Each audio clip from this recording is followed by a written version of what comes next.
जय माता दी। आप सभी का हमारे YouTube चैनल पे बहुत बहुत स्वागत है। आज मैं आप सभी को बताऊंगी कि जो देश के प्रमुख देवी के मंदिर हैं वो पहाड़ों या ऊंचे स्थान पर ही क्यों बनाए जाते हैं, उनका रहस्य क्या है। भारत में यूँ तो हर जगह मंदिरों का मिल जाना आम बात है, लेकिन क्या आपने कभी सोचा है कि देवी माँ को पहाड़ों वाली माता ही क्यों कहते हैं, और साथ ही माता के मंदिरों को पहाड़ों पर ही होने का क्या रहस्य है। आखिर पहाड़ों पर ऐसा क्या है जो अन्य जगहों पर नहीं। आज मैं आप सभी को देवी माता के कई प्रसिद्ध मंदिरों व माता से जुड़ी कुछ खास बातों के बारे में बताऊंगी। माता मंदिरों के पहाड़ों पर होने के संबंध में जानकारों का कहना है कि पूर्व समय से ही इन स्थानों यानी पहाड़ों को साधना केंद्र के रूप में जाना जाता था। पहले ऋषि मुनि ऐसे स्थानों पर सालों तक तपस्या करके सिद्धि प्राप्त करते थे। दरअसल पहाड़ों पर एकांत होता था। एकांत ने ही अपनी देवी मंदिरों के लिए पहाड़ों को महत्व दिया है। पहाड़ों पर मन एकाग्र आसानी से हो जाता है। मौन, ध्यान और जप आदि कार्यों के लिए एकांत की ज़रूरत होती है और इसके लिए पहाड़ों से अच्छा कोई स्थान नहीं हो सकता। इसके अलावा पहाड़ों क्षेत्रों पर इंसानों का आना जाना भी कम रहता है, जिससे वहाँ का प्राकृतिक सौंदर्य अपने असली रूप में जीवित रह पाता है। एक मनोवैज्ञानिक तथ्य यह भी है कि सौंदर्य इंसान को स्फूर्ति और ताजगी प्रदान करता है। कई बार तो डॉक्टर भी लोगों को पहाड़ी इलाकों में कुछ दिन बिताने की सलाह देते हैं। यह भी माना जाता है कि निचले स्थानों की बजाय अधिक ऊंचाई पर इंसान का स्वास्थ्य अच्छा रहता है। लगातार ऊंचे स्थान पर रहने से जमीन पर होने वाली बीमारियां खत्म हो जाती है। वहीं ऐसे में पहाड़ी स्थानों पर इंसान की धार्मिक और आध्यात्मिक भावनाओं का विकास जल्दी होता है।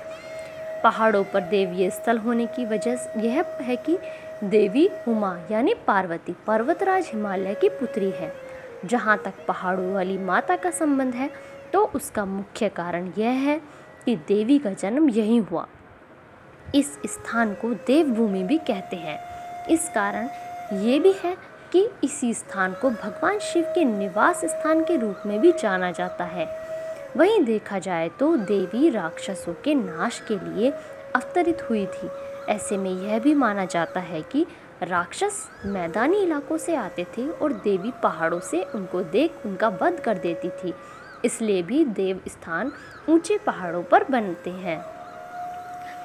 अब मैं आपको माता के कुछ खास मंदिरों के बारे में बताती हूँ। जैसे माता वैष्णो देवी का मंदिर। वैष्णो देवी माता रानी और वैष्णवी के रूप में भी जानी जाती है। ये मंदिर जम्मू और कश्मीर के जम्मू जिले में कटरा नगर में त्रिकुटा पहाड़ियों पर है। ये मंदिर 5200 फीट की ऊंचाई और कटरा से लगभग 12 किलोमीटर की दूरी पर है। हर साल लाखों तीर्थयात्री मंदिर का दर्शन करते हैं। माता वैष्णो देवी को लेकर कई कथाएं प्रचलित हैं। एक प्रसिद्ध प्राचीन मान्यता के अनुसार माता वैष्णो के भक्त श्रीधर की भक्ति से प्रसन्न होकर माँ ने उसकी लाज रखी और दुनिया को अपने अस्तित्व का प्रमाण दिया। दूसरा मंदिर बताती हूँ, पूर्णगिरि देवी मंदिर। यह मंदिर भारत के देवभूमि उत्तराखंड के टनकपुर में अन्नपूर्णा शिखर पर 5500 फीट की ऊंचाई पर स्थित है। यह 108 सिद्ध पीठों में से एक है। यह स्थान महाकाली की पीठ माना जाता है। कहा जाता है कि दक्ष प्रजापति की कन्या और शिव की अर्धांगिनी सती की नाभि का भाग यहाँ पर विष्णु चक्र से कटकर गिरा था। प्रतिवर्ष इस शक्तिपीठ की यात्रा करने आस्थावान श्रद्धालु कष्ट सहकर भी यहाँ आते हैं। माँ वैष्णो देवी जम्मू के दरबार की तरह पूर्णागिरि दरबार में हर साल लाखों की संख्या में लोग आते हैं। तीसरा मंदिर बताती हूँ, नैना देवी मंदिर। ये मंदिर देवभूमि उत्तराखंड के नैनीताल जिले में स्थित है। नैनी झील के उत्तरी किनारे पर नैना देवी मंदिर स्थित है। 1880 में भूस्खलन से यह मंदिर नष्ट हो गया था। बाद में इसे दोबारा बनाया गया। यहाँ सती के शक्ति रूप की पूजा की जाती है। मंदिर में 2 नेत्र हैं जो नैना देवी को दर्शाते हैं। नैनी झील के बारे में माना जाता है कि जब शिव सती की मृतदेह को लेकर कैलाश पर्वत जा रहे थे, तब जहाँ जहाँ उनके शरीर के अंग गिरे, वहाँ वहाँ शक्तिपीठों की स्थापना हुई। नैनी झील के स्थान पर देवी सती के नेत्र गिरे थे। इससे प्रेरित होकर इस मंदिर की स्थापना की गई। अब मैं आपको चौथे मंदिर के बारे में बताती हूँ, हाट काली मंदिर। देवभूमि उत्तराखंड के पिथौरागढ़ के गंगोली हाट की सौंदर्य से परिपूर्ण छटाओं के बीच यहाँ महाकाली का एक मंदिर है जिसका नाम है हाट काली, जहाँ के संबंध में मान्यता है कि यहाँ स्थित एक देवदार के पेड़ पर चढ़कर महाकाली स्वयं भगवान विष्णु व भगवान महादेव को आवाज़ लगाती थी। कहा जाता है कि महिषासुर व चंडमुंड सहित तमाम भयंकर शुभ निशुभ आदि राक्षसों का वध करने के बाद भी महाकाली का यह रौद्र रूप शांत नहीं हुआ और इस रूप ने महाविकराल धधकती महाभयानक ज्वाला का रूप धारण कर तांडव मचा दिया।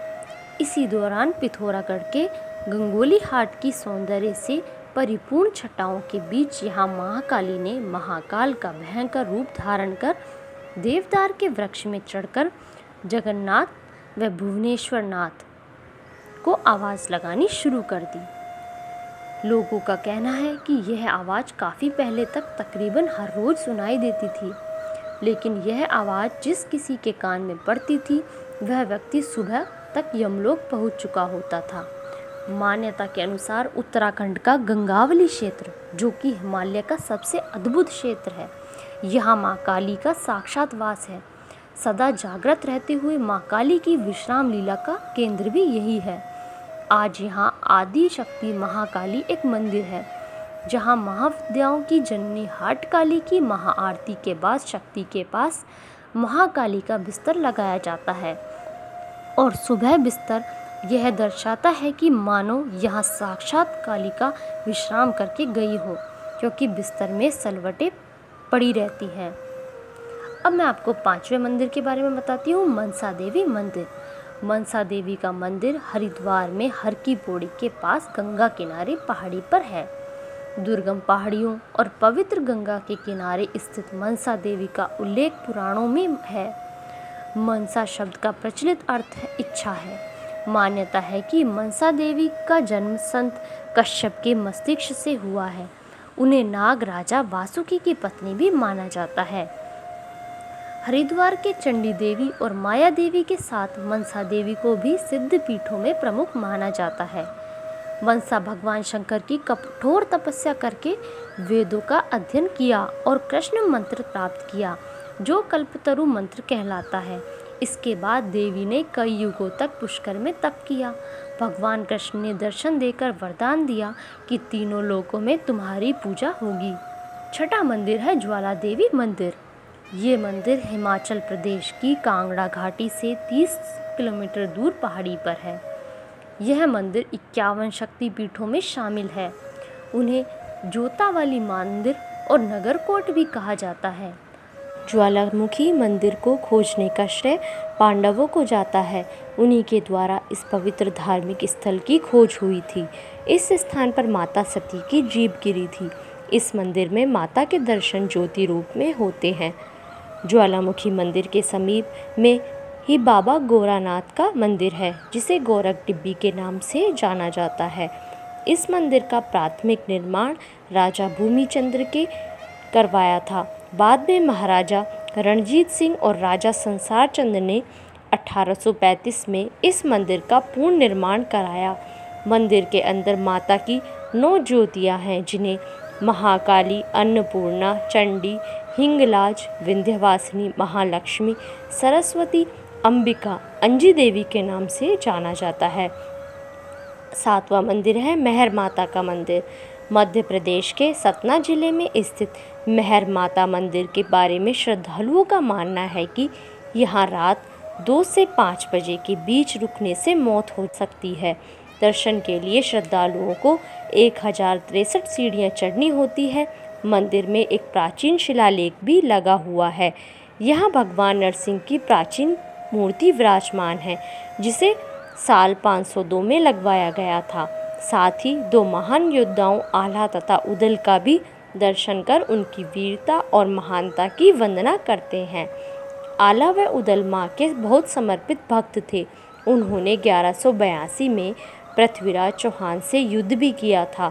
माँ शारदा के मंदिर को रात 2 से 5 बजे के बीच बंद कर दिया जाता है। इसके पीछे मान्यता है कि इसी अवधि में ये दोनों भाई माँ के दर्शन करने आते हैं। दोनों भाई माँ के दर्शन पूजन के साथ ही उनका श्रृंगार भी करते हैं, इसलिए रात को 2 से 5 बजे के बीच यहाँ कोई नहीं ठहरता। श्रद्धालुओं की मान्यता है कि जो हठपूर्वक यहाँ रुकने की कोशिश करता है उसकी मौत हो सकती है। 8वां मंदिर है सलकनपुर देवी मंदिर। मध्य प्रदेश के सीहोर सलकनपुर में विराजी माँ विजयासन दर्शन देकर भक्तों का हर दुख हर लेती है।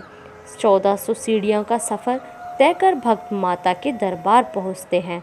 सलकनपुर में विराजी सिद्धेश्वरी माँ विजयासन की ये स्वयंभू प्रतिमा माता पार्वती की है, जो वात्सल्य भाव से अपनी गोद में भगवान गणेश को लिए हुए बैठी है। इसी मंदिर में महालक्ष्मी, महासरस्वती और भगवान भैरव भी विराजमान हैं। पुराणों के अनुसार देवी विजयासन माता पार्वती का ही अवतार है, जिन्होंने देवताओं के आग्रह पर रक्तबीज नामक राक्षस का वध कर संपूर्ण सृष्टि की रक्षा की थी। देवी विजयासन को कई भक्त कुल देवी के रूप में पूजते हैं। 9वां मंदिर है माँ बंगलेश्वरी मंदिर। छत्तीसगढ़ के राजनांदगांव जिले के डोंगरगढ़ में स्थित है माँ बंगलेश्वरी मंदिर। इसे कामाख्या नगरी भी कहा जाता है। छत्तीसगढ़ के डोंगरगढ़ के इतिहास में कामकदला और माधवानल की प्रेम कहानी बेहद लोकप्रिय है। लगभग 2500 वर्ष पूर्व कामाख्या नगरी में राजा वीरसेन का शासन था। वे निसंतान थे। संतान की कामना के लिए उन्होंने भगवती दुर्गा और शिवजी की उपासना की।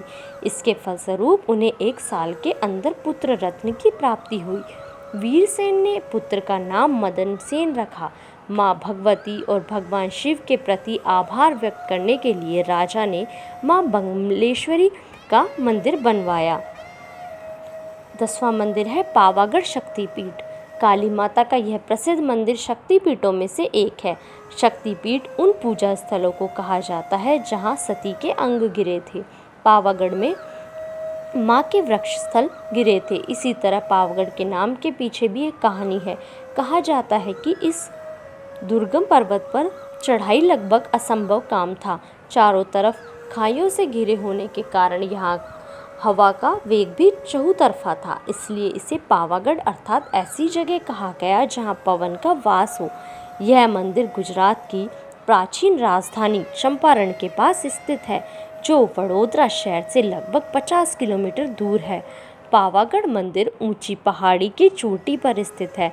काफ़ी ऊंचाई पर बने इस दुर्गम मंदिर की चढ़ाई बेहद कठिन है। धन्यवाद। इस वीडियो में बस इतना ही। प्लीज़ आप मेरी वीडियोस को लाइक कीजिए, शेयर कीजिए, मेरे चैनल को सब्सक्राइब कीजिए।